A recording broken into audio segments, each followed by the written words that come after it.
Hello everyone. तो क्या हाल चाल है आप सभी के। उम्मीद करते हैं कि सब अच्छे से होंगे एंड आप सबों का एग्जाम का जो प्रिपरेशन है वो भी अच्छे से चल रहा होगा। ठीक है, तो आज हम लोग जो सोशल साइंस के क्वेश्चन को डिस्कस करने वाले हैं वो यूट्यूब पे बहुत ही वायरल है ना। तो वो क्वेश्चन को हम लोग आज डिस्कस करेंगे जो यूट्यूब पे वायरल चल रहा है। तो आज हम लोग का सामाजिक विज्ञान कल हम लोग का जो एग्जाम होने वाला है उसके लिए ये इम्पोर्टेंट रहेगा, है ना, कि इन क्वेश्चन को हम लोग देखते हुए चलें, है ना। तो ये आज का सेशन जो है वो इम्पोर्टेंट रहने वाला है क्योंकि इसमें हम लोग 30 एमसीक्यू को देखेंगे जो इम्पोर्टेंट है आपके एग्जाम पॉइंट ऑफ व्यू से। जो आपका एग्जाम होने वाला है कल उसके लिए ये इम्पोर्टेंट है ना।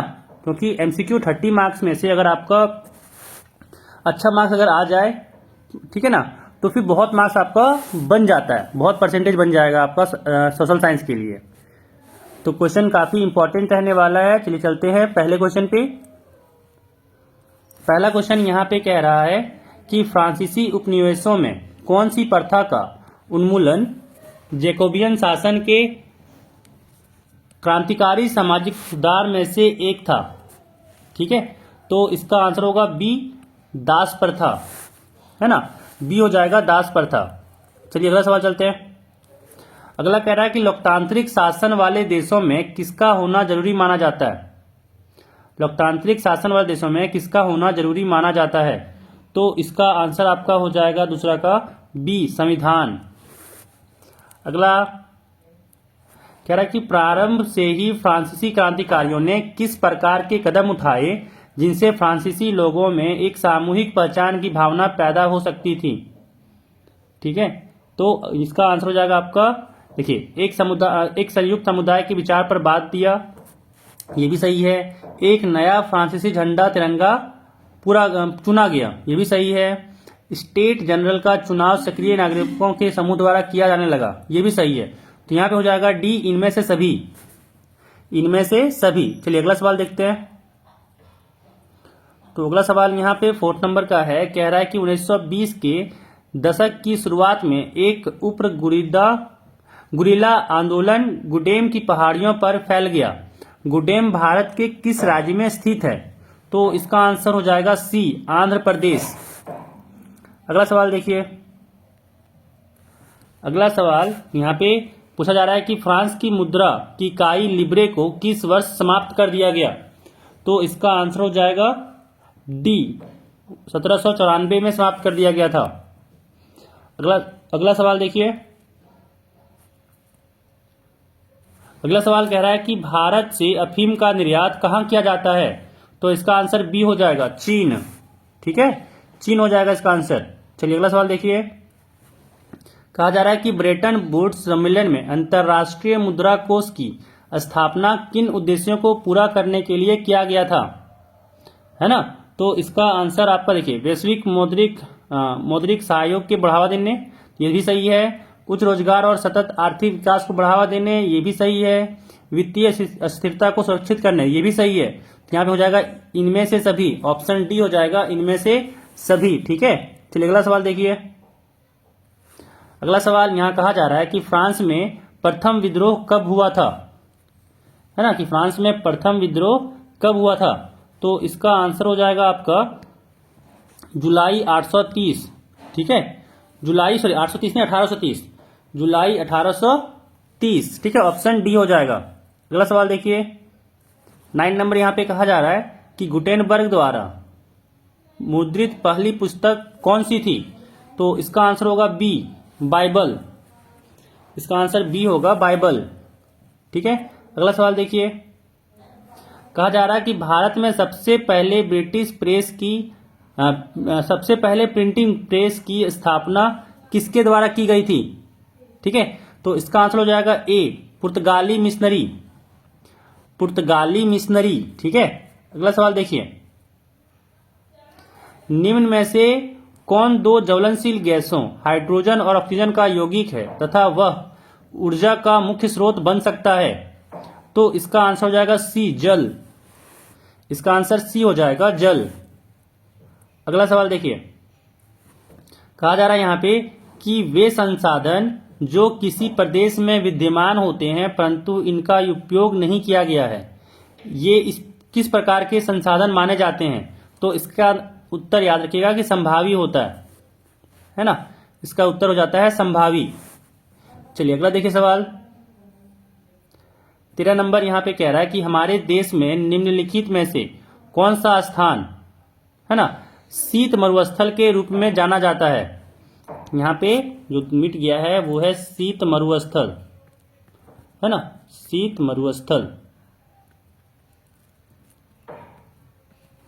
तो शीत मरुस्थल कहाँ पे पाया जाएगा? लद्दाख में। तो ऑप्शन डी हो जाएगा लद्दाख। ठीक है, शीत मरुस्थल के याद रखिएगा लद्दाख होता है। देखिए शीत मतलब जहां पे ठंडा पड़ता है, ठंडा कहाँ पड़ता है? लद्दाख में पड़ता है ना। तो इसका आंसर लद्दाख हो जाएगा। चलिए अगला देखिए। अगला कहा जा रहा है कि मानसरोवर झील किस देश में स्थित है? तो इसका आंसर होगा बी, तिब्बत। अगला सवाल कि निम्न में से किनका मानना था कि बहुउद्देशीय परियोजनाओं के चलते भारत की कृषि और ग्रामीण अर्थव्यवस्था, औद्योगिक और नगरीय अर्थव्यवस्था समन्वित रूप से विकास करेगी? ठीक है, तो इसका आंसर हो जाएगा आपका ए, जवाहरलाल नेहरू। जवाहरलाल नेहरू।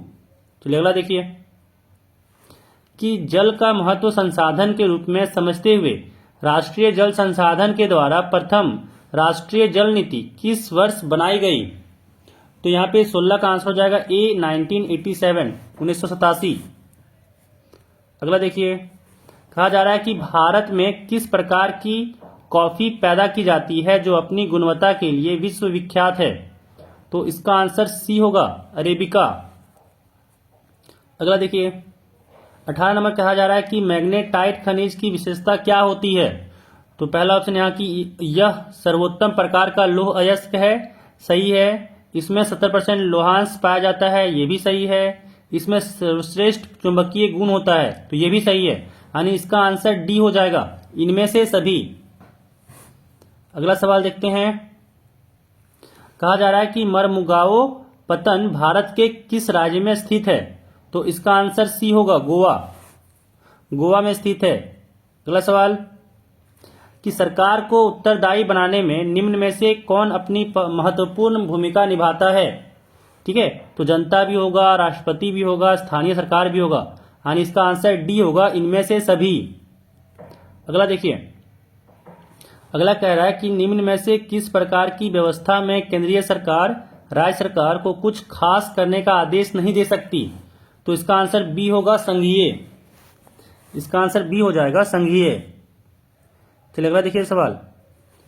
कह रहा है फ्रांसीसी सरकार करों में वृद्धि के लिए बाध्य क्यों हो गई थी? ठीक है ना। तो पहला ऑप्शन दिया हुआ बढ़ती जा रही कर्ज को चुकाने के लिए, सही है। ठीक है, ये सही है। अगला कह रहा है कि सेना के रखरखाव के लिए, ये भी सही है। राज दरबार तथा सरकारी है ना कार्यपालकों को चलाने के लिए, तो ये भी सही है। यानी ऑप्शन यहाँ पे डी हो जाएगा, इनमें से सभी। ठीक है, इनमें से सभी। अगला सवाल देखिए कि 1998 में ब्रिटेन की सरकार और नेशनलिस्टों के बीच किस प्रकार का समझौता हुआ जिसमें दोनों पक्षों ने हिंसक आंदोलन बंद करने की बात स्वीकार की? तो इसका आंसर होगा डी, शांति समझौता। अगला सवाल कि विश्व में किस प्रकार की विभिन्नता आज बड़ी व्यापक हो चली है? राजनीतिक, धार्मिक, जातीय? तो इसका आंसर डी होगा, इनमें से सभी। इनमें से सभी। चलिए अगला देखिए कि स्वर्गीय कांशीराम के नेतृत्व में 1984 में किस पार्टी का गठन हुआ था जो आज एक राष्ट्रीय पार्टी के रूप में जाने जाते हैं? तो इसका आंसर सी होगा, बहुजन समाज पार्टी। बहुजन समाज पार्टी। अगला देखिए कहा जा रहा है किसी विशेष वर्ष में उत्पादित किस प्रकार की वस्तुओं को कुल राष्ट्रीय उत्पाद की संज्ञा दी जाती है? तो सभी वस्तुओं एवं सेवाओं, सही है। दूसरा ऑप्शन कि अभी सभी अंतिम वस्तुओं और सेवाओं, ये भी सही है। सभी मध्यवर्ती वस्तुओं एवं सेवाओं, ये भी सही है। तो यहाँ पे इसका आंसर हो जाएगा इनमें से सभी। इनमें से सभी। अगला सवाल यहाँ पे कहा जा रहा है कि मुद्रा का प्राथमिक कार्य है, तो इसका आंसर डी होगा, विनिमय का माध्यम। विनिमय का माध्यम। अगला सवाल देखिए 28 नंबर कह रहा है कि सरकार द्वारा यहाँ पे अवरोधों अथवा प्रतिबंधों को हटाने की प्रक्रिया को किस नाम से जाना जाता है ना। तो इसका आंसर हो जाएगा बी, उदारीकरण। अगला सवाल कि भारत के सकल घरेलू उत्पाद का एक बड़ा भाग कौन सा क्षेत्र प्रदान करता है। तो इसका आंसर होगा बी, सेवा क्षेत्र। अगला सवाल देखिए, पूछा जा रहा है कि भारत का राष्ट्रीय उपभोक्ता दिवस कब मनाया जाता है। तो इसका आंसर ए होगा 24 दिसंबर को। ठीक है, इसका आंसर हो जाएगा 24 दिसंबर। तो आपको ये वीडियो पसंद आया होगा, है ना। तो अगर वीडियो पसंद आया हो तो वीडियो को लाइक कर दीजिएगा, एंड अगर आप चैनल पे नए हैं तो चैनल को सब्सक्राइब भी कर लीजिएगा। ठीक है, जो भी आपके बोर्ड रिलेटेड यहाँ पे तैयारी होती है वो तैयारी आपका यहाँ पे करवाया जाता है ना। तो इसमें आपको अच्छे से वीडियो दिखेंगे जो आपके एग्जाम के लिए इंपॉर्टेंट रहेंगे। ठीक है, तो चैनल को फटाफट सब्सक्राइब कर लीजिए।